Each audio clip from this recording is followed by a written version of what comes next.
bit of a curveball question, but now that we're on the topic, say, and I've talked to Marcus about this, our director of admissions, who's been present in the other podcasts, and something we've talked a lot about.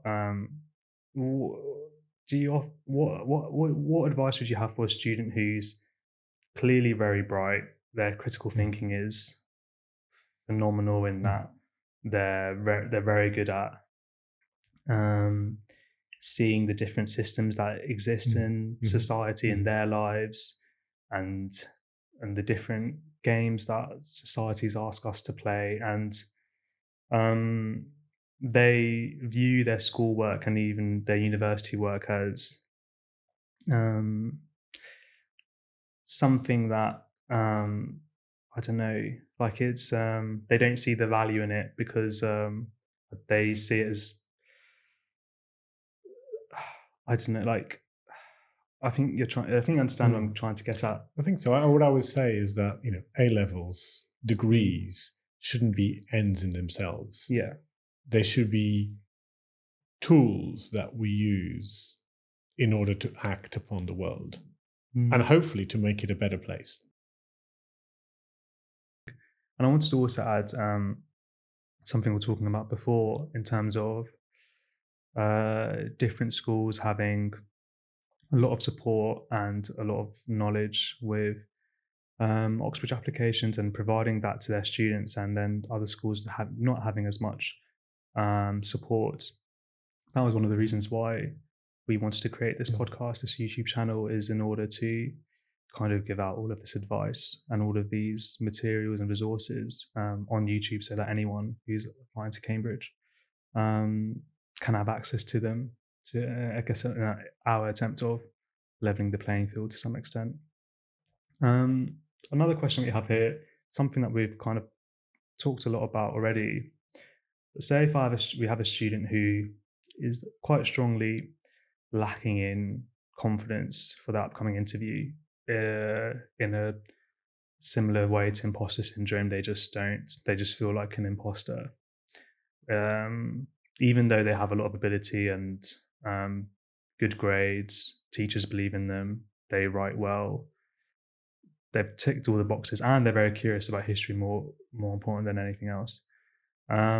What advice would you have to someone who's lacking a lot of confidence when they're approaching the interview?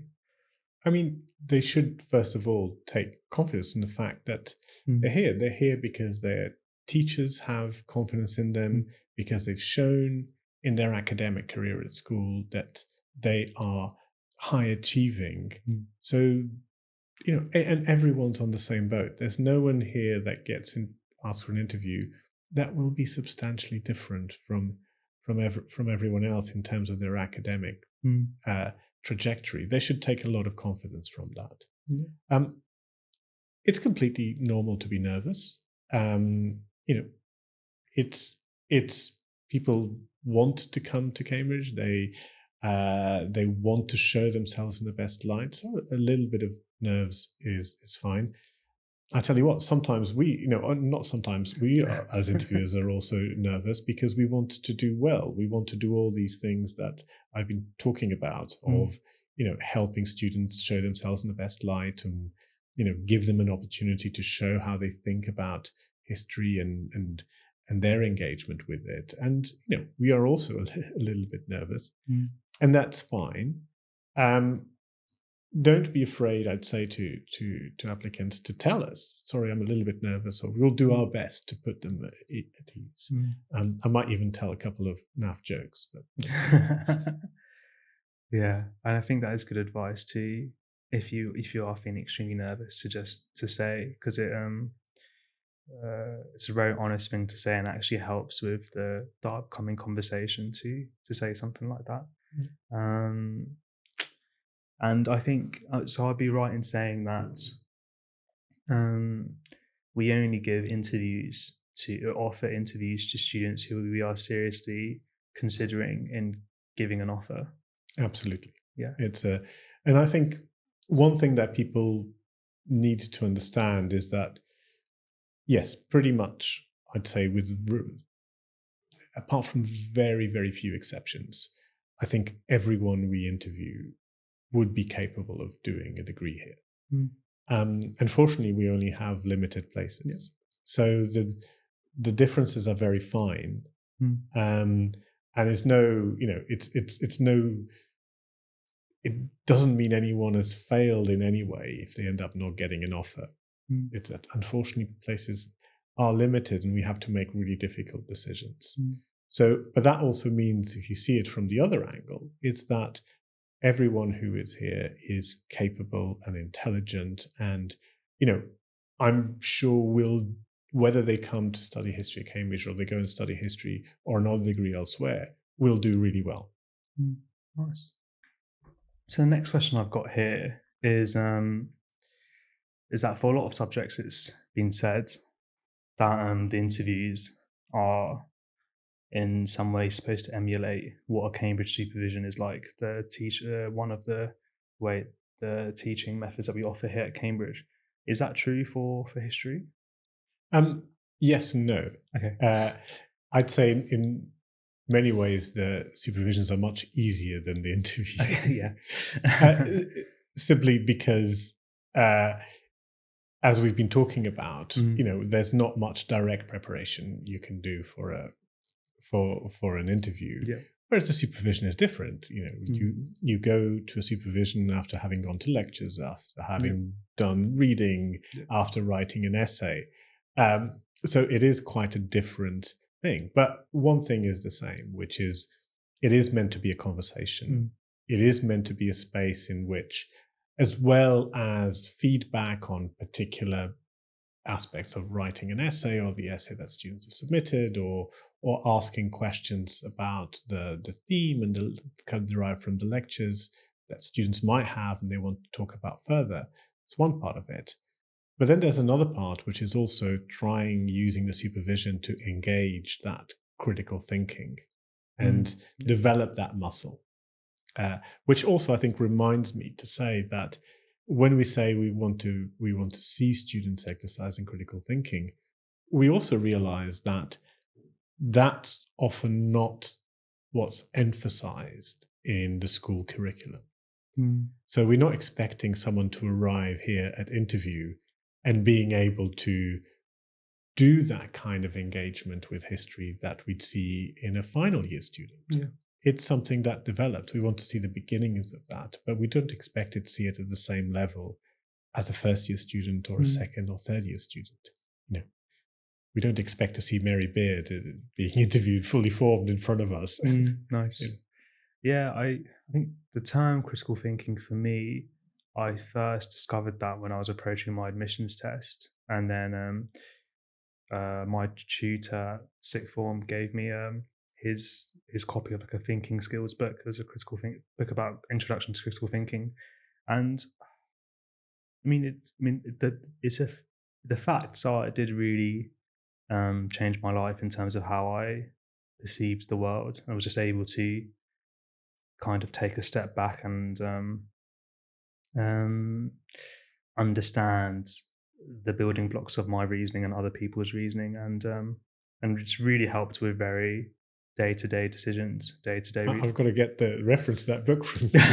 I've never read one like that. No, yeah, but I think it's simple. I think the way I define critical thinking, this level, is just that, is about being aware of the concepts that we use, thinking about why you're reaching a particular conclusion, what are the steps that you've used to reach there, what evidence did you draw on, and then always thinking, and I think this is the fundamental thing, are there other possible ways of looking at this? Are there other possible answers that could be reasonably given to this? Is there other evidence I should look at before coming to a conclusion? And what are the limits of my own, sometimes when it's not possible to find other evidence, what are the limits of my answer? Yeah, nice. I think I must have been taught stuff like that in English and history, but I don't remember. At the time, I didn't remember ever being taught the stuff that I was learning from this book. And I think the reason why I never noticed that beforehand is because whenever I was taught critical thinking techniques in English or history, it was always, the end goal was always, okay, well, how does this relate to the eligibility, the criteria to get the top grade? Whereas this book, the the critical thinking was the end in itself. Like that was the whole goal was to improve your critical thinking and nothing more. There wasn't like a grade to aim for. So I guess just that slight pivot of moving my attention and moving the goal of what I was aiming for suddenly made me realize that these kind of skills could be so much more applicable to then just schoolwork. And I think that's true also in universities. We do have to have exams and assessments, and they can be varied, and some are better than others at eliciting critical thinking. And that's part of the process. But I hope that both in university and in school, that if you have a passion for a subject, you will be thinking about it, not only as a means to an end in the exam, but also more broadly about what it all means and why is that interesting, or how could we think about the past. This is a bit of a curveball question, but now that we're on the topic, and I've talked to Marcus about this, our director of admissions, who's been present in the other podcasts, and something we've talked a lot about. What advice would you have for a student who's clearly very bright? Their critical thinking is phenomenal in that they're very good at seeing the different systems that exist in society in their lives, and the different games that societies ask us to play, and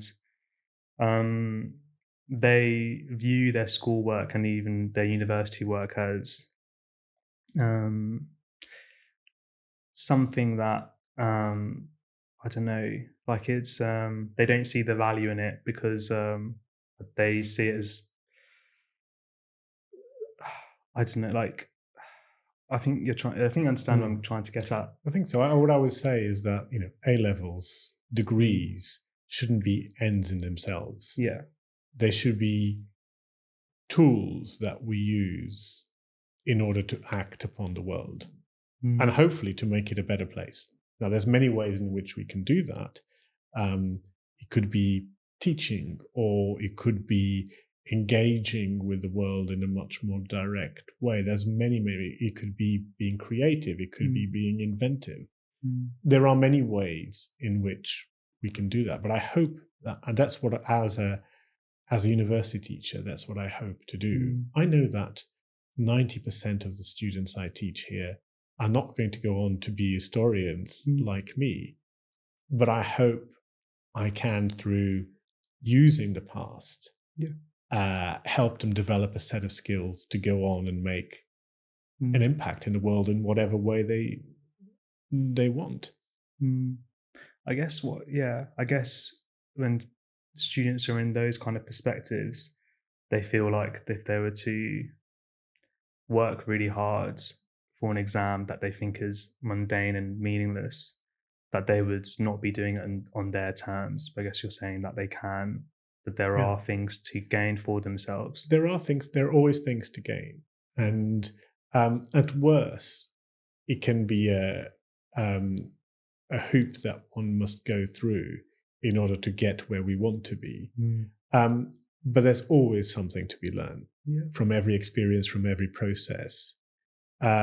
It's not a bad thing to be able to deal well with an exam, even knowing that it's not the be all or end all of everything. And it's just one skill amongst the many that make up our arsenal of ways of dealing with the world. Yeah, I think that puts it really well, because most people, the issue that we're trying to deal with, most students, is they're afraid that the exams are the be all end all. But then what do we do with the students who know very well that the exams aren't the be all end all, that they will live a happy lives in a variety of different ways, even if they weren't to do well, but they have a huge ability and they're lacking the motivation? How do we motivate those students. And well, I hope that, if they see that what's beyond the exam is something that they want to do, and that they want to learn and grow with that. I mean, look beyond, look to the sunny uplands, as it were, and to motivate yourself to get there. I didn't particularly enjoy my end of school exams, but by that stage, I had an offer from university that I really wanted to go to, and that motivated me. Yeah, nice. Yeah, my attendance in school was 70%. It's a different life. Yeah, Marcus always has this line. He says that sometimes it's in your advantage to conform. That like conforming is and I guess like in this sense would be conforming to the exam and doing well in the exam. I hope not always. Not always, yeah, exactly. That shouldn't only be the reason why we do things. But yes, I think look to the exams. My daughter is currently at the end of primary school, and I can see her very ready to move on to secondary school, to big school, and enjoy it. Yes. And if casting my mind back to all those years ago when I was 17, I felt I was pretty ready to leave the secondary school system, and I couldn't wait to get through the year and do the exams and get on with my life. And that's it. You're going to do the exams, you'll do well, and and the rest of your life awaits you. And hopefully we can be part of that. Yeah, nice. And it's I mean, this is a massive tangent from history interviews, but now that to do the topic justice, I think in outreach, we come across a lot of students coming from backgrounds that did not fit the stereotype of what Cambridge used to be, in that they're not white, upper middle class male individuals. Some of these students who have imposter syndrome, and we've talked at length about how this is a university that is for them if they are curious about their subject and have the ability. But some individuals have, and rightly so, a strong sense of self-confidence and pride in their identity. And these individuals will view Cambridge and think, I don't want to go to Cambridge because I don't want to. It's for this certain type of group, and I'm not that kind of person. And why would I succumb myself to become like that? And I think to those people, I would say, if you going to Cambridge doesn't mean you have to sacrifice your identity or who you are to submitting your identity to become a Cambridge student. You can very much go to Cambridge and use the institution for yourself and use it for your own ends, maintaining your identity. And then after your 3 years, use all of the opportunities and experience that you've gained to your own ends. And that's what I'd encourage those individuals to do. Absolutely. And I'd also say that there's no such thing as a Cambridge student, a typical Cambridge student. And I would encourage people to come and visit us on open days, both before and after interviews. We also have open days for offer holders, I believe. Yep. Just come and have a look around and see exactly that there is not one type of Cambridge student. People don't, when they get here, don't all think alike. Far from it, and I'm very glad of it. And people use their time here in completely different ways. I think like other universities, like a city, there are so many different interests, so many different, I'm not talking only about the academic interests, but all the other extracurricular stuff, that I think university can be a really powerful space because of that, because there is a space for people to be who they want to be, or be who they're trying to be. And that is hugely varied. And there's not, this idea that everyone comes out of here in looking like a particular type of person or acting like a particular type of person is completely untrue. No, exactly. That's very right.